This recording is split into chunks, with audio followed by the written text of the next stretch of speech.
back here on the Cover 3 podcast, and the Miami versus preseason expectations, a tale as old as time. So what happens on the field? Tom, what are you looking for? I'm not asking. I don't need a direct answer for that. Tom, where do we start with this matchup? What is it important for both of these teams to do in order to be successful in a game that odds makers have determined is going to be tight? Yeah, I think that you need to take care. Oh God, you need to take care of the football. Ball. Turnovers are going to be important, blah, blah, blah. But I do think in a game like this, like there's been a lot of love for Cam Ward, particularly from Danny down there, who is mad at me for not having him in my quarterback power rankings, which I hate to break this to you, Danny, but my newest edition of the power rankings came out this morning. It's one of those things that's on the front page of CBSSports.com.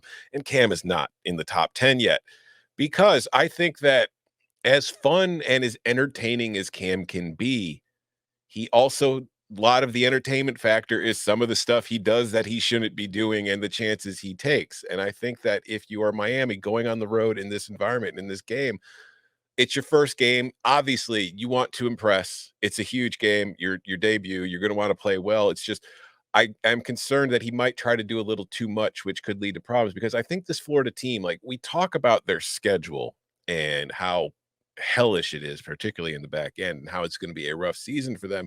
And I think that narrative and that discussion kind of overshadows the fact that it's still a talented team. Like, it's not like the Gators are just pushovers. This is a game that they can win. So I think the team that does the best job of taking care of the football has a great chance to win this game. But I also think if you're Miami, because like we just talked about the Clemson Georgia game, and I'm really not trying to bring it up again just for fun, but like Florida State lost last week. I think Clemson's probably going to lose to Georgia. I think for Miami, this is a chance to go on the road and beat an SEC team in a season in which your expectations for yourself are high, and there are high expectations for you as well, and kind of just plant the flag and say, yeah, man, we're good. We could do this. We can win this league. We could be the team getting to the playoff, getting that bye. So I think narrative-wise, it's a big chance. I think actual performance-wise, it's a big chance. On the other side, if you're Florida, again, that back of that schedule really is tough. Like, this is one of your chances to get a big win and kind of just build momentum to keep yourself, positive and confident going the rest of the year. Because if you lose this game and you know what's still coming up, and there's already the talk about your coach being on the hot seat, and losing this game certainly won't do a whole hell of a lot to help him in that aspect.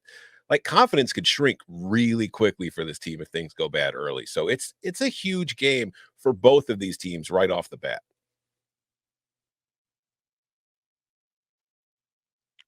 Mute button. I think a lot of this comes down to where within your sort of range of ratings on Miami do you currently peg Miami of Florida, right? There's sort of like a floor and ceiling for what a team can be, just based on their talent score, their coaching, etc., which I think you'd probably need to change Miami's coaching a little bit this year, because Cristobal acknowledged that he did hire an in-game like decision guy. So at his presser the other day. So that is notable. He meant, will Mario respect him? Now, he didn't say who it was, but it's actually Mario in a trench coat. If it's one of the guys who was giving him like very nervous side eye on that very like brief shot that ESPN showed to the sideline before they ran the ball instead of taking a knee, then I endorse that hire, because like those guys in the moment were like, wait, what? How close is Miami to its ceiling as a team for this year?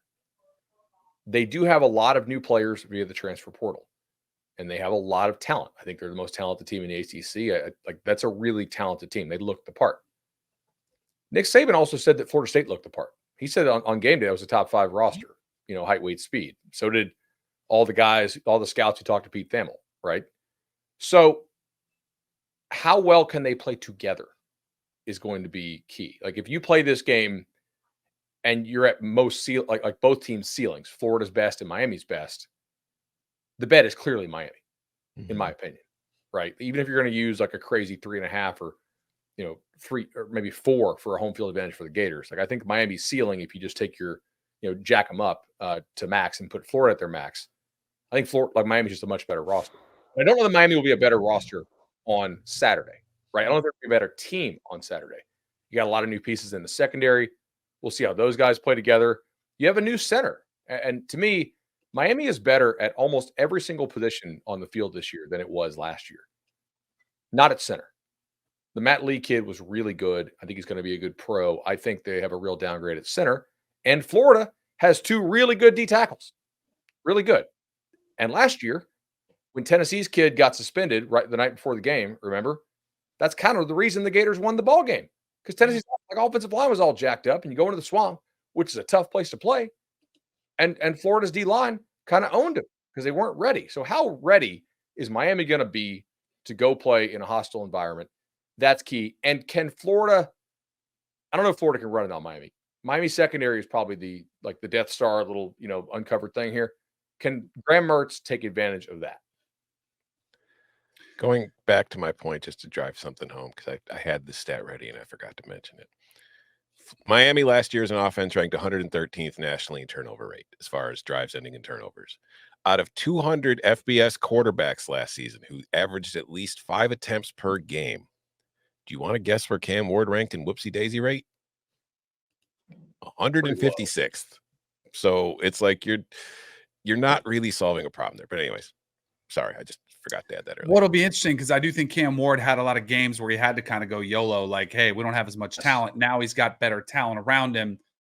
But there's a concern for sure. Like, do you develop bad habits because you were doing that when in this game you might feel that early, like, hey, I have to make a play, but you don't have to, and you force it, and you have some of those whoopsie daisy type throws.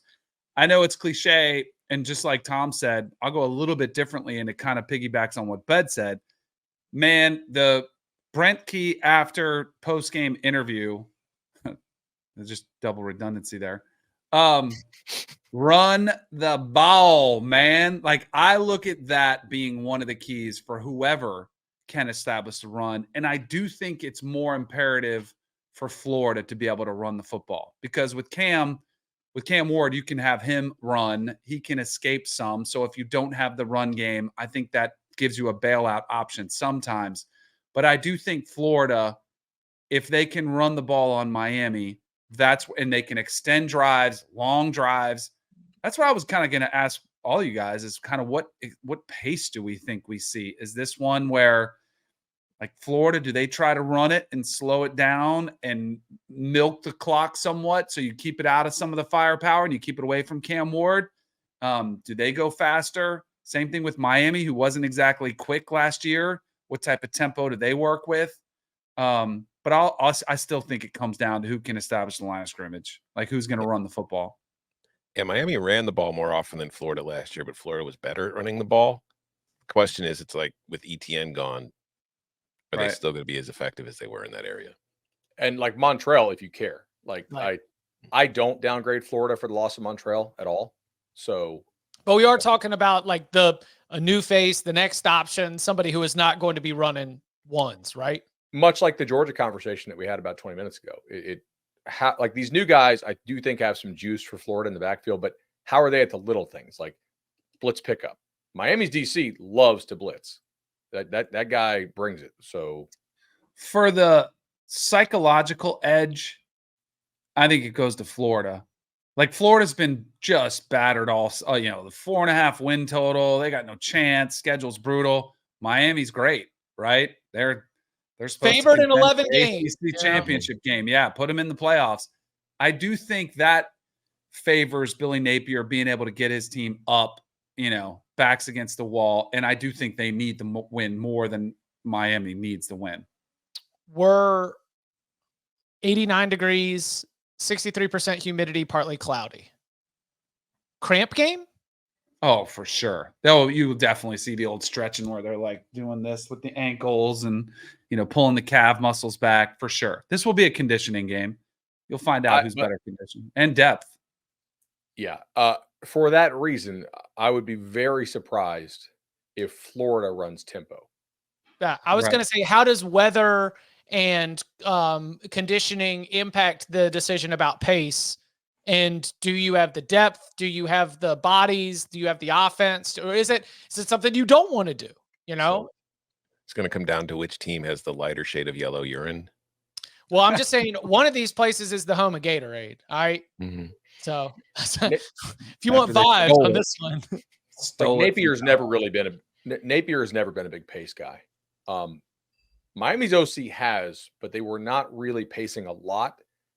But at times last year they did when quarterback Van Dyke was healthy. Mhm. So if either of these teams break out pace, I would lay a pretty big number that it's Miami and not the Gators break out pace. did they? I've they always played- believed this, always. And I think this will reign true even more in the helmet comm era. Mix up the pace. Like, don't do one thing or the other.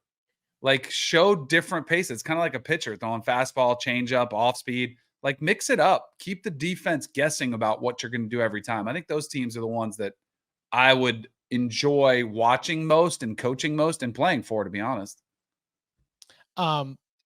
Danny, any good story time with Danny? Trips to the swamp. We talked about it when EA Sports released their list. This podcast, as many of the biases get called out from time to time, we still do seem to all, as a consensus, recognize that place, when it's packed and energized, it's loud. It is a impactful home environment. Any The good loudest bad ones? So we were 3-1-1 against the Gators in my 4 years that were there. The only loss I had was my senior year. Still bums me out to this day. I didn't play great. I was sick, not to make excuses or anything. But I'll make one. I will say this. Everyone asked me what the loudest, environment you've ever played in. The 93 game when Florida State ended up winning a national championship. We were at the Swamp. Game was tight. We were trailing. Huge third down, probably about our own 40-yard line, maybe 35. And it is like you could not hear anything. You couldn't, in a huddle, you couldn't call the plays that have to read your lips. But Charlie Ward hit Warwick Dunn coming out of the backfield. And in an instant, you could hear a pin drop, like just from the loudest you could hear to almost silence. And then just hearing the Florida State fans that were there. Place is nuts, man. They get after it, and they'll be like, you talk about IV cramping game. This will be one. There'll be some shots of some fans in the stands just passed out, just left it all out in the field for their team. That might be a different kind of dehydration they're suffering from. They're hurting themselves on top of all of the impacts. I like the scream. Like right before it goes silent, there's like a scream of despair. Yeah. Like you're loud, and then, oh!